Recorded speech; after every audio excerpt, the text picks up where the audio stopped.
Cavaliers. Can they make a statement? 7 p.m. Eastern. Donovan Mitchell and company are the best in the Eastern Conference for now. Then the nightcap. T-Wolves in action. They've got the Rockets. The NBA countdown tips off our coverage 6:30 p.m. Eastern. Jeff Darlington, Damian Woody, Bill Barnwell here to play a little game called If I Were.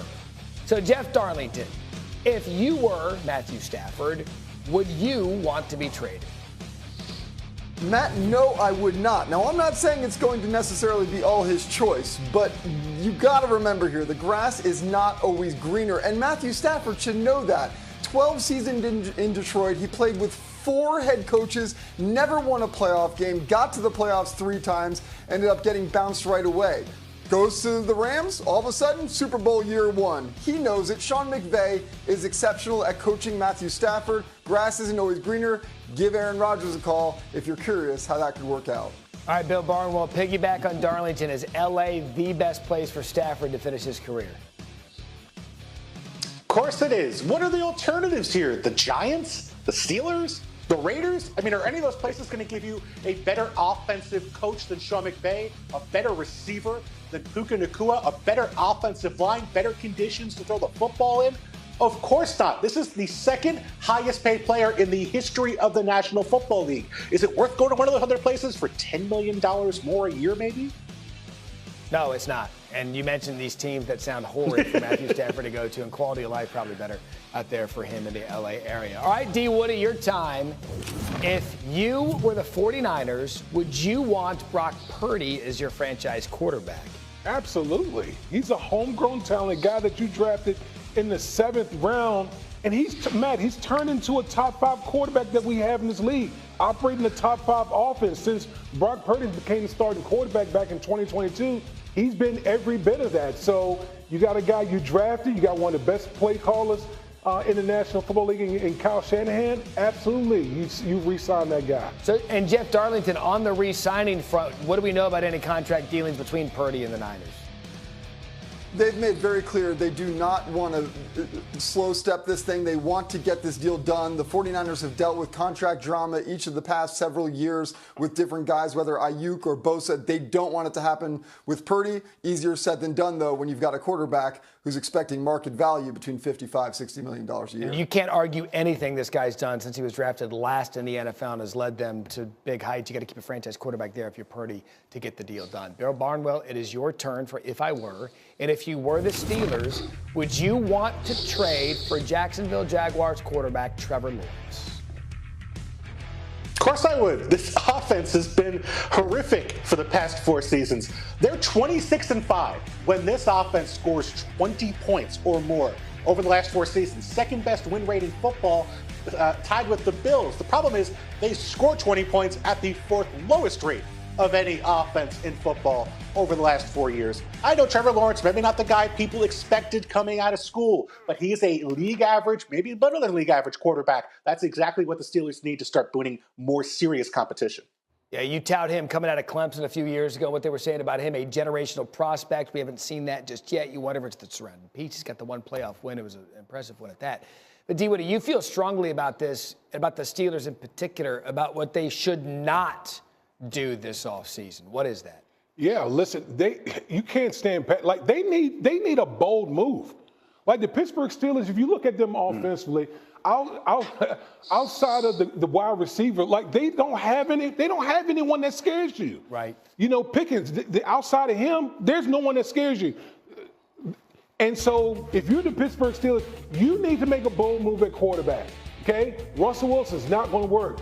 Justin Fields not going to work. You need to go out and make some type of bold move to bring some juice to this offense, because Bill Barnwell is right. They just don't score enough points consistently. Yeah. If you're going to have any shot at beating teams in your division, the Baltimores, the Cincinnati, the Kansas City's outside, you need to be able to score points consistently, because there's been too much pressure on the Steelers' defense to try to hold other teams down. Yeah, Darlington, I think the good word for the Steelers is they're kind of stuck.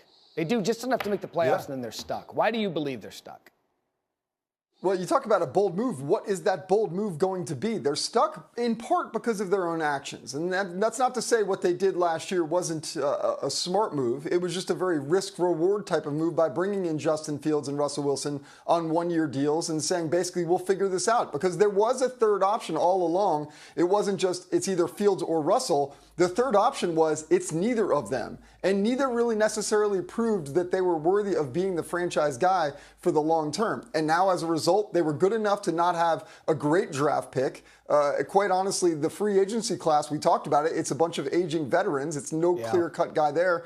Maybe outside Sam Darnold, they're stuck because there really is no great option. And you wonder how they handled that quarterback situation in training camp, and Russell Wilson got hurt. Justin Fields led them to early wins, and then they gave it back to Russell Wilson. Kind of a mess there at quarterback in Pittsburgh. We'll see if they can shore that up in the offseason. Coming up, why not? We're going to give the superstar quarterback some major help this offseason. We're going to always worked that way, but I will say this. It was never really practical, the idea that the Dolphins would be able to trade Tyreek Hill this offseason anyway, given the fact that they just gave him a new contract last summer. So it already wasn't going to be an easy proposition if, in fact, Tyreek did want out. He probably, in part, realized that that was not necessarily a likelihood. That being said, there is still some management that needs to occur with this relationship and perhaps to a greater degree some of the discipline and culture that was occurring in Miami. Mike McDaniel knows this. He said as much at his year-end press conference, and it's not as easy as just flipping a switch, but I would expect this offseason there to be some very hard conversations with some players to make sure that they understand the way it went down at the end of last season cannot be the way it is moving forward, and quite honestly, that does start in part with Tyreek Hill, who is viewed as a leader on this team for good or for bad. They recognize that what happened at the end of the year cannot happen again. Yeah, listen, I know, Jeff talked about contractually, it's not, it's going to be hard to move a guy like Tyreek Hill, but I mean, just looking at the comments from Tyreek, that's not what you want to hear. Mm-hmm. You're the Miami Dolphins. You're talking about one of your best players, talking about one to be moved. And I think the bigger question, issue I have with the Miami Dolphins is the culture. Do they have a culture that can go out there and win? Because, you look at this Miami Dolphins team, tell me a big game that they won. Tell me a game in a big spot where they've come out victorious. That just hasn't been the case. I think there has to be some type of changes in Miami if Miami is going to get going in the right path. And I think some of that has to do with the players that's in their locker room. It's, playing in big games is one thing, winning big games is another. And Hill has 2 years remaining on his extension.